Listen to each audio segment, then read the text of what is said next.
Hello, everybody. Russian Panda is here. So today in the stream, I have Eddie and I have our special guest, Bohan Zhang or How's it going, Bohan. guys? Great. So, oh my God, I should turn off my camera tracking. There you go. So I met Bohan during the, I think like 4 or 5 years ago, right, Bohan? Or like Yep, when yep. I was doing Von Hub and he was helping me solve some of the challenges because he was very smart.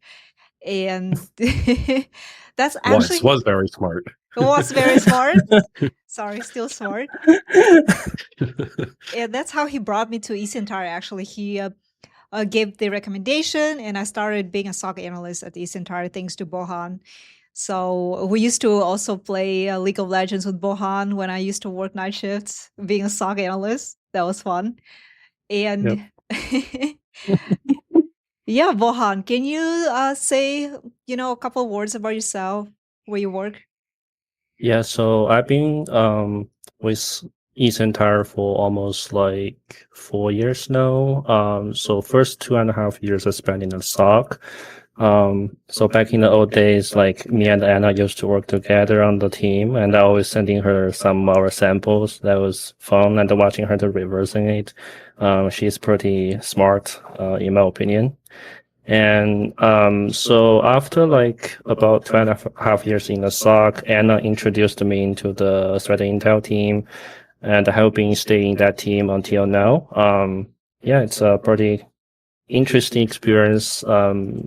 Like switching the gears from SOC to the threat intel. That's overall about me. It's cool.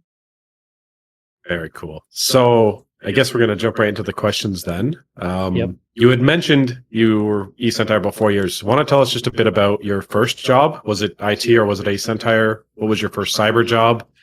And then how was the transition to Intel for you? Yeah, so I started in the SOC, just like a SOC analyst, right? Like triaging alerts, and sometimes also helping the clients. But I feel like when I transitioned from the SOC to the threat intel, the big shift is that I got more opportunities to see more attacks, right? Like in the SOC, you will see a lot of false positive, but in the threat intel, you will see a lot more interesting attack vectors. Of like majority of them are true positive, that were being like detected by our SOC. So that's one of the most interesting part is you will get more exposure to the real world attack, versus in the SOC. Sometimes you will get a little bit like boring, to be honest. Yeah. So, yeah. It's definitely. And I guess Oops. Okay. Go. All you. No, it's okay. I just got a little lag in there. Go ahead. I was going to say, so I guess, yeah, the difference is when you're on the ground floor, right? You're triaging everything. But when it comes to threat intel, you're only looking at the true positives, right? So you're just data mining all of the good stuff so we could build better detections, right? Yep. Okay, so one interesting question, because what we wanted to talk about today was kind of certifications, education, and some skills for like new people. And so what skills or certifications, because I think on your LinkedIn you have 32 certifications. I'm checking Bohan's LinkedIn right now. I already counted them earlier, yeah. Anna, you've got 15 and I have 7. He used to put the certifications on his profile, and it was like endless, like titles, other titles, like adding it up. And when you see like Bohan's name and next to it like 32 certifications, it's insane. Yeah, I'm one of those person, I guess, in the early days. Like to stacking up certifications. Yeah, definitely. So did you have any certs before your first SOC job? Yeah, so I kind of got my Security Plus, I guess. That's the very fundamental certification. Generally, back in the old days, right? Like when the supply and demand, like when the supply is not that high, Security Plus is still considered as like very good certification back then, right? So I got that certification while I was still in college. Probably another certification is CYSA Plus, I guess. Yeah, that's also another one from CompTIA. I guess the couple certificate, I kind of forgot like exact certification I have, to be Do you honest. remember the e-learn security one that we took? Yeah, so we have some e-learn security one, right? I got the OSCP, I have it. He has CSSP also. Yes, SSP is like I got it recently because like it needs to be having some work experience. Do you want to in become order a manager, to, Bohan? Is that why you took it? I don't know, to be honest, like I don't even know why I took it, but like having that certification, I don't know. Because I have it like I took it the exam back in 2020 and I just got like the actual certification recently, but I don't think I want to be a manager ever. I think that's Yeah. like exactly why we wanted to talk about this today, because Yep. the fact that you just said, I took this exam, that's like CSSP, the gold standard for many people. Yep. And you're like, I don't know why I did it. Yeah. I think that explains exactly the state of the industry when it comes to education, right? Because it's like Yep. people are taking certs just to get them to pass HR, and then they never really use the knowledge directly, right? And it's just an interesting field. I don't know if other fields are like that, but for cyber, it's definitely a thing. In your opinion, So- Bohan, like, Yep. what do you think? Like, do certifications help people to get into cybersecurity industry, especially for like someone who is new and didn't have a job experience? I would say definitely not today. In today's market, there's a lot more supply, right? Like when you have a lot more supply and when you have less demand and overwhelming supply, everybody gets like security plus these days. Everybody have a bunch of certifications. It's really hard to get into the market with just the certification alone, right? But I definitely know people who doesn't have any certifications, but it's in this industry and that they're the brightest person. So I personally think having certification helps if you get the knowledge through this certification process. For me, I think main goal for me to getting certification is to like acquire the knowledges instead of like just impress the HR, because I feel like the longer you stay in the industry, the more experience you get, the certification becomes less valuable. Because you like for example, like after I transit into the threat intel, like a lot of real world attack I saw, when you compare with the certification I took, it's just feel like they don't really teach you all the real skills you need to do your day-to-day job. Yeah, so I think certification helps, but it's not everything, definitely. It's Kind of definitely in the exact same boat as you. I agree. Yep. I think even on top of that too, like one of the things that I always recommend people do before even taking certifications is have a home lab. Yep. Right. Like someone with passion and a blog about the home lab they set up and how they compromised AD is far more important to me than like a security plus these days anyway, right? Because it shows that they went out of their way to do it and then they documented it and shared their results. And yeah, I've interviewed people where they don't even know what AD is, an Active Directory for anybody watching, right? And it's like every enterprise uses it. So you should at least have an idea of what it is and does, because it's your job to secure it in a lot of cases, right? Yeah, I feel like it will make you look especially bad if you go into a interview, then you have a bunch of certifications, but you can't really answer simple questions. It's gonna make you look really bad. Like they might even question you how you got the certifications, right? I just cheated through. Come on, the AI. Yeah, Claude has the certifications, not me. And I remember you used to do a lot of labs, right, for cyber defense. I think the platform. Blue Team Defender, or what is it called? So like so many platforms out there nowadays for blue teamers. You used to create labs, right? You used to make YouTube Yep. videos. Do you still have the YouTube channel? That Yeah, I kind of stopped it like after after the Eastern Tire. Back to the old days, right? Like I kind of enjoy into solving those CTF like different platforms because they're fun to do and they can teach you the real skills, kind of like a real, not the actual real skill, but like it can help you in some degree to understand how to use certain tools. Because back to the old days, I kind of like want to get into the SOC, so that's why I kind of just train myself on those platforms.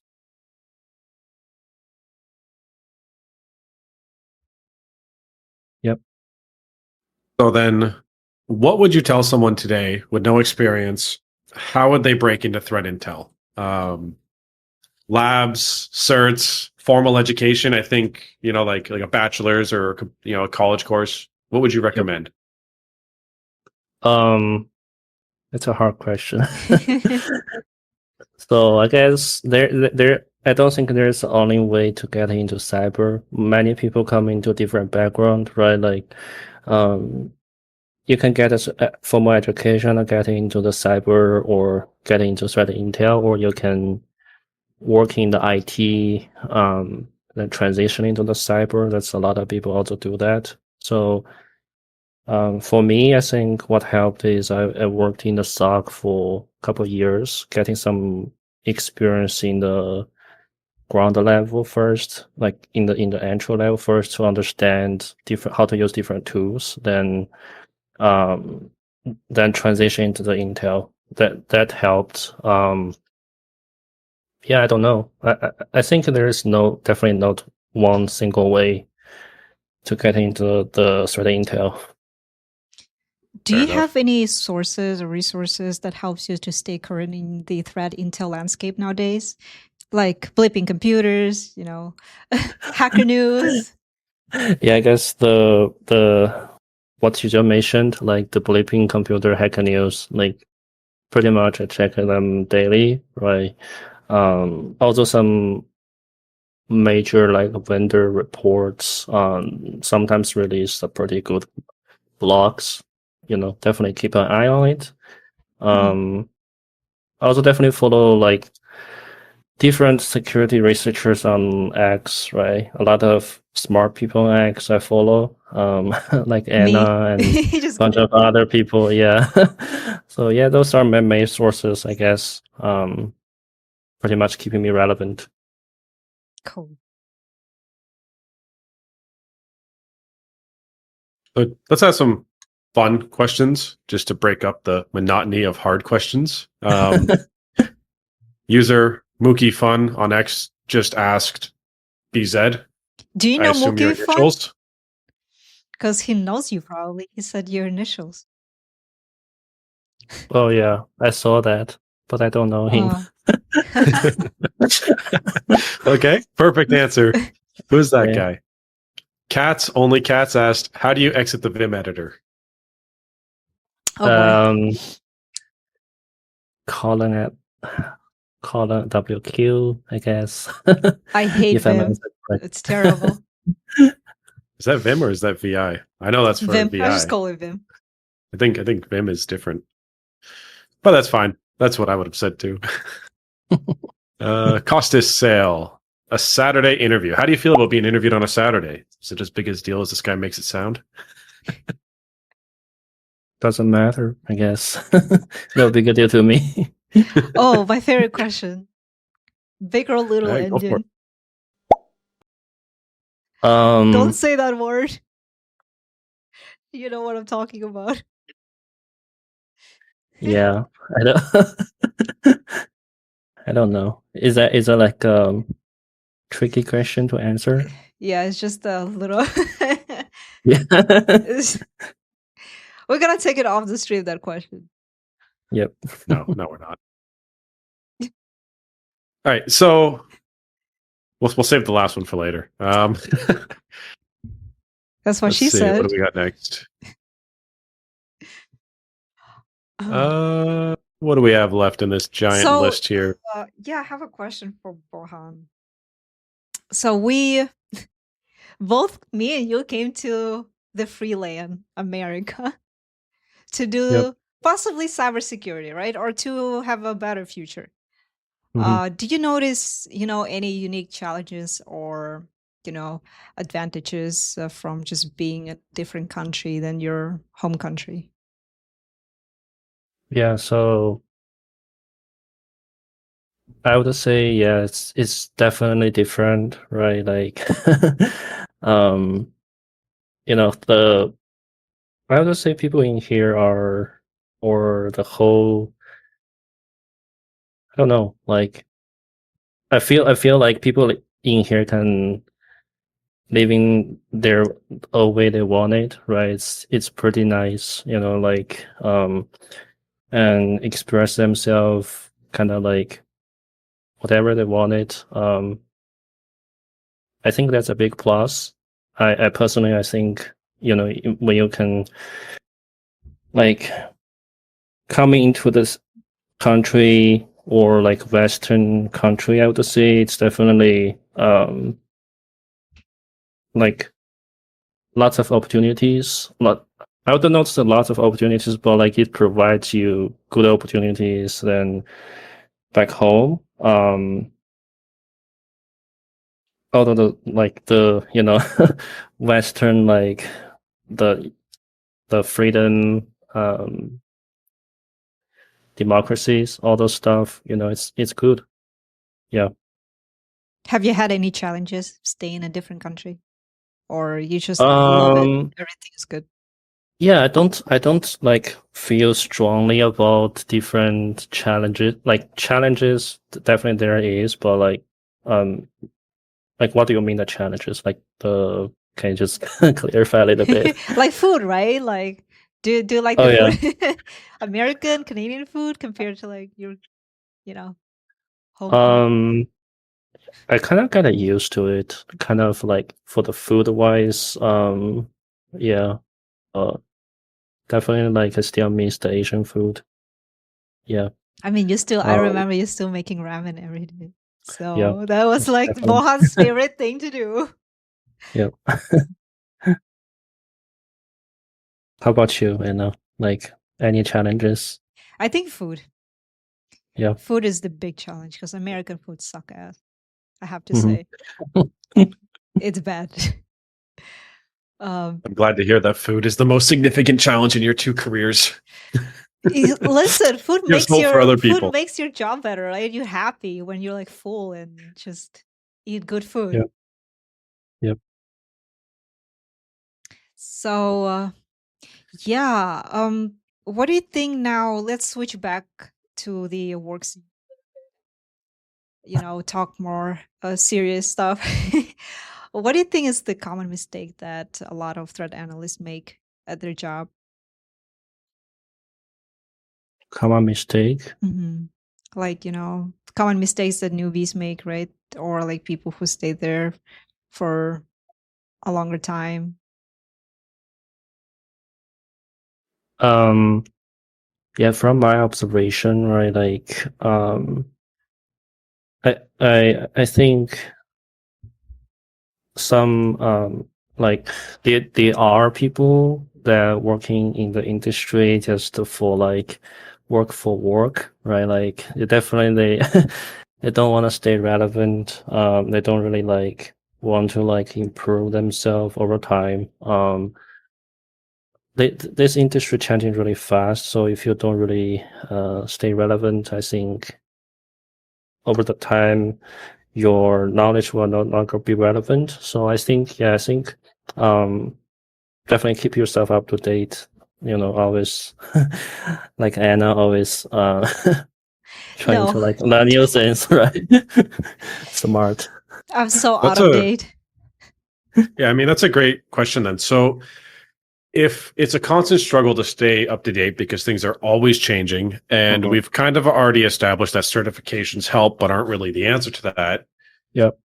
What advice do you give someone where it's like you have to balance like sustainability long term, right? So like how do we Yeah. have a work life balance in this career if it's like you're always on, always staying up to date? Yep. I kind of feel like for me it's like I'm definitely not not that grinding that hard like I was used to be, but I'm still trying to like sometimes like occasionally, yes, I still taking courses, right? Like over time you can find the values in certain courses online that provides real values. There are a lot of great courses these days. Unlike in the past we don't have many options, but nowadays we have different courses in the reverse engineering, in the DFIR. So I would recommend like, definitely like having that work-life balance to not burn yourself out, definitely in the process. Then maybe in your spare time, if you're not too busy, pick one or two courses and just focus on your interest, right? Yeah, I think it's enjoying this process is the most important thing, and do not burn yourself out. Yeah, I agree. I also think like I think all three of us here probably did this as well, but early in your careers when you are super passionate, you have all the energy in the world, Yeah. you do these 32 certifications and it sets you up really well for a good foundation to where now one or two courses a year is just updating the delta of what you kind of forgot, right? I think that's, at least for me, that's been really helpful. Like I've done all of this in the past once, right? So you have the confidence that you could do it again as well, right? That's super helpful. Speaking of certifications, I have one question.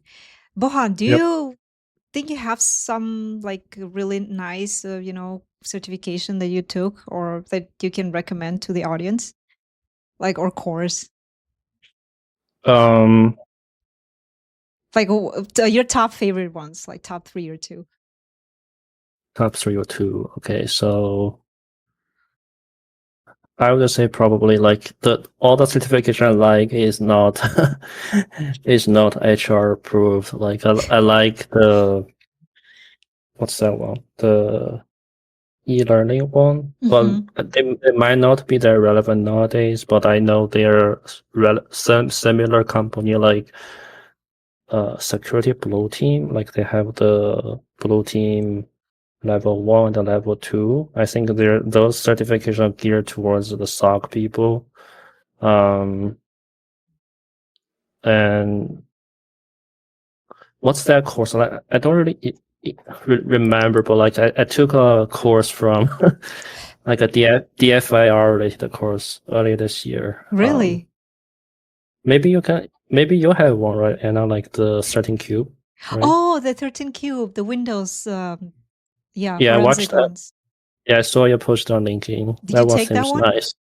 I didn't, but I saw you take that one.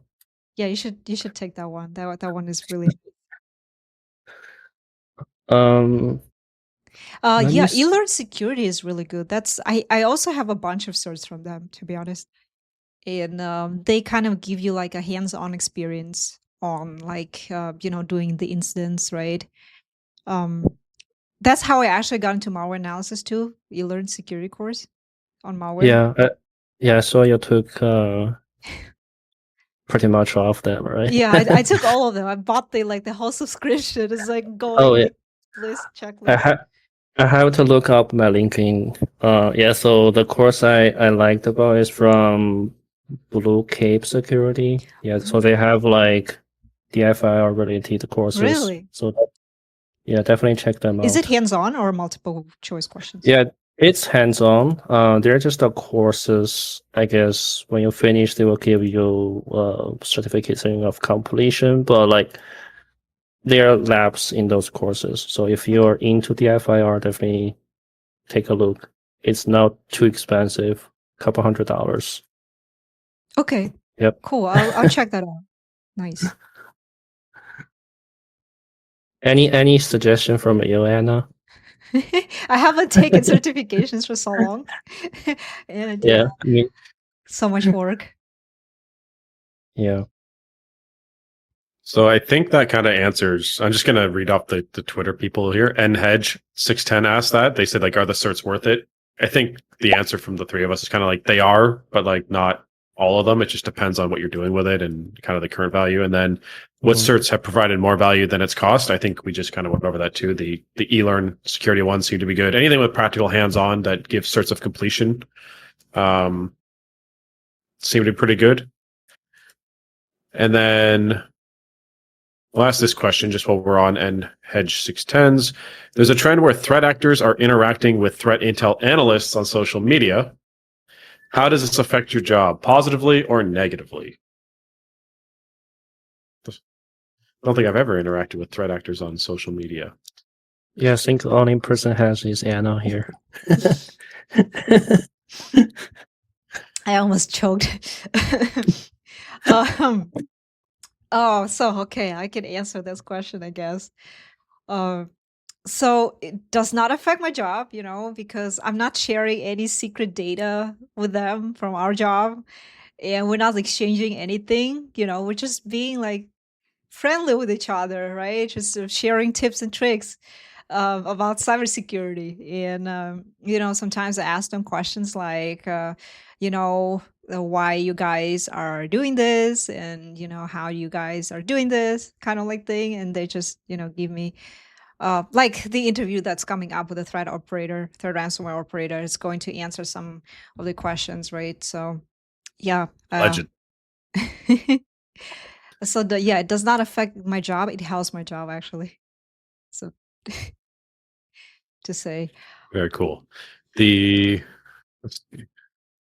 Another question I think we touched on a bit too by just_n is they're also in Canada, which is awesome. I'm in Canada. Bohan's in Canada. Canadians. They want to talk about the cybersecurity job market in Canada. What's our view on it? And their view is that it's cooked. Yeah, I can. Yeah, go ahead. Yeah, as I say, I can talk about my experience. I am Canadian. I did all my education in Canada. I started in IT. Personally, I've had no challenges in the job market, but I think I've been very fortunate to be in the right place at the right time, and kind of I've had really good connections. That's because you're just a Canadian white male, Eddie. That's the only reason. It's 100% could be an attribute to it. Every job I've applied to, I've had a mentor or someone who's referred me there, right? And so like these are strategies I take, is to kind of try and find someone who's there, ask questions beforehand. I don't just blindly apply to jobs. But again, yeah, it could totally just be what Anna said as well. I don't know. I'm lucky. So yeah. Yeah, I guess yeah, it's in my view, it really depends on the timing. Right now, we know that mass layoff from all different big companies or small companies, not just Canada, like US also has a lot of layoff. So when all this like experienced people being laid off, they were trying to compete the same job with you if you're a new graduate. So it's definitely challenging. But I think I don't know, like there's still companies hiring entry level, right? Like my company Ecentar, they also right now they are hiring, like I think they are hiring the analyst, right? And some other like MDR companies in Canada also they are hiring entry level role. So the role is definitely out there. It's just a lot more challenging to get because there are like huge amount of people trying to compete with same role. Supply is very high right now, so it's great. It's unfortunate timing, I guess. Yeah, I remember when reference code Bohan. Yeah. I remember when, I started in security, right? He was still new, like, so it was not like everybody was trying to get into it because everybody was still like feeling the ground, right? Like, what is cybersecurity? Is it worth it? And nowadays, with like a bunch of videos out there about people making TikTok, like cybersecurity brings you like 6 figures. Go like do it. You don't need a degree. And everybody's just trying to do it. It's crazy. Yeah. Right? Yeah, back into the days, I remember like even just in prior to like 2020, right? It's a lot easier back then. Like you just need to like I know some people just had a security plus and they apply, they get into the industry. But nowadays like it's tough out there. Definitely. And I will say too, like it really just depends at where you're at your level wise, and then where you're applying to as well, right? MDRs, dedicated cybersecurity people, they need SOC 1 analysts all day long. They like it's no surprise they have high burnout rates, they have high churn rates, so they're always hiring, right? So if it's your first possible role, I mean, it's going to be an easier job to get there than something like a FANG company or like an enterprise who needs an experienced person. But not to say you can't get that enterprise. That's where I started. My first security job was at a large international enterprise. And I went there through an internship, through the connection with my university, right? So going through that formal education, they open a lot of doors with you as well because they've already got those relationships. And it is definitely a good route versus the typical just like boot camp route where you don't have anyone to do the introductions. You just kind of blindly apply with all the other boot camp people. Not that that's not a viable route, but as Bohan mentioned, it is competitive to take that way. So, but yeah, very different times. Yeah, back to Eddie's point, I think a lot of people trying to take a shortcut, just taking like a boot camp. I highly not recommending to do it because you will burn a lot of cash on it. Maybe the results is not what you liked, right? Like, yeah, just like Eddie said, like doing home labs and taking, I would say like taking courses you interested and like just stay focused on the certain roles you want to apply. Yeah. And I think most like people out there, right? When they interview someone, they pay attention to how passionate you are about your job rather than your experience, right? So if you're showing them that you're willing to learn and you are super interested to stay day and nights learning security things, you'll definitely, get a chance to be hired. So a silly question here by Dift11. How can MS Defender be bypassed in a few lines of bash for a dropper?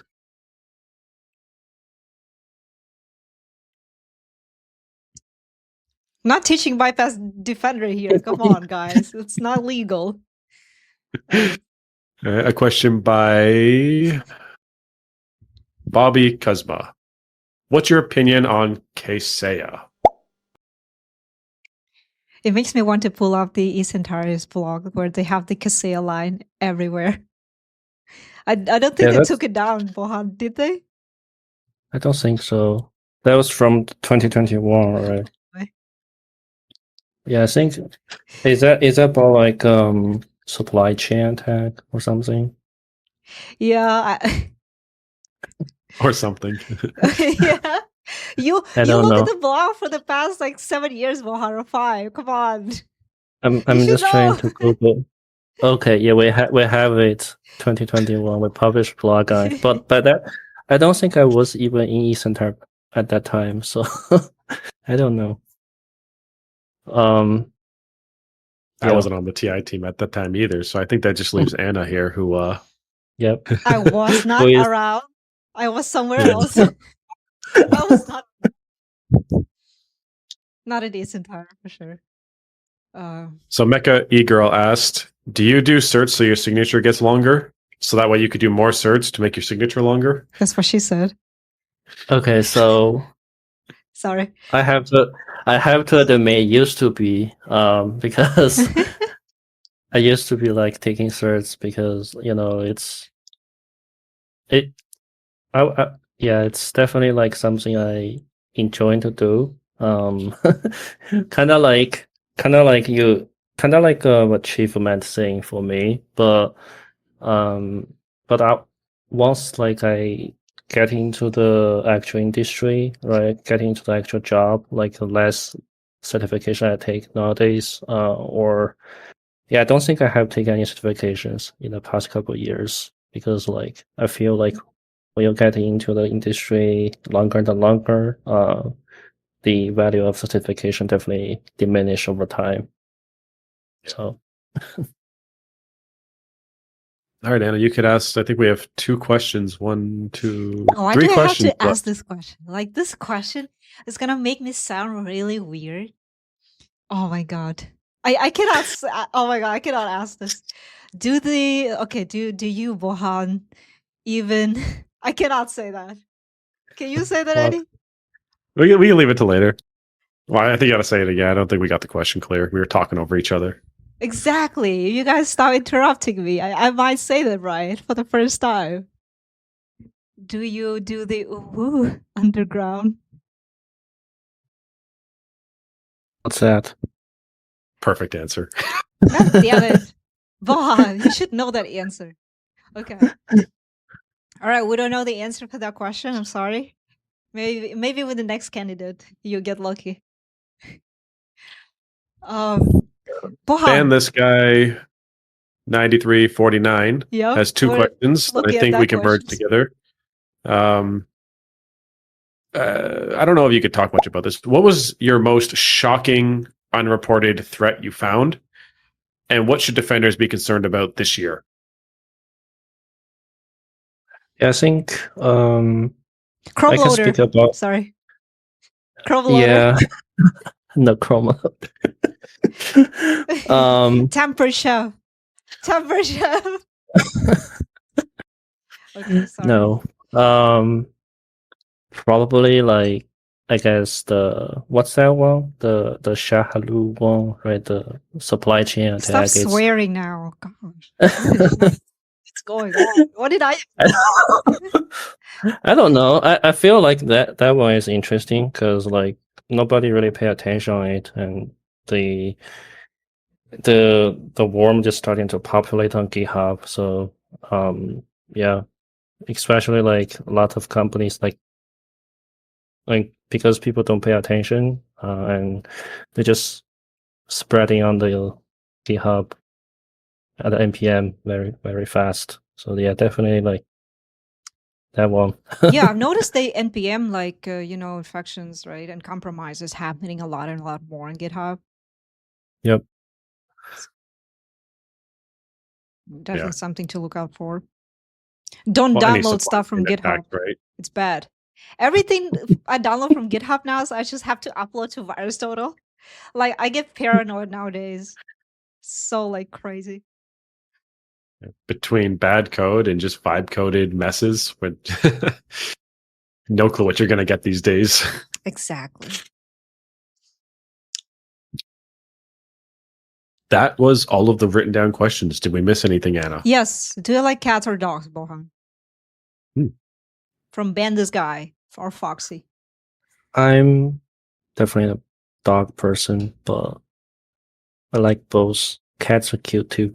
VX Underground asked the same question. Do you like cats or something? Yeah. So, yep, cats are okay, but dogs are better.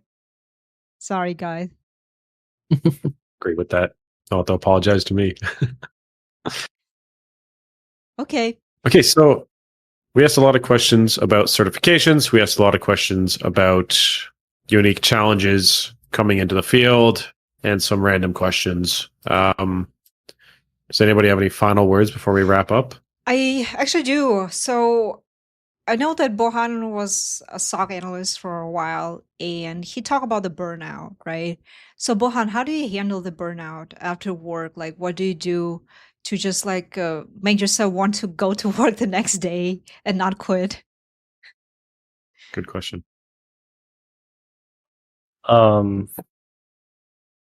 I guess like yeah, that's tricky question. Because back then, yes, I definitely like after work, I still trying to, taking courses. But these days, I think I become a lot less. I would say like grinding, taking different courses.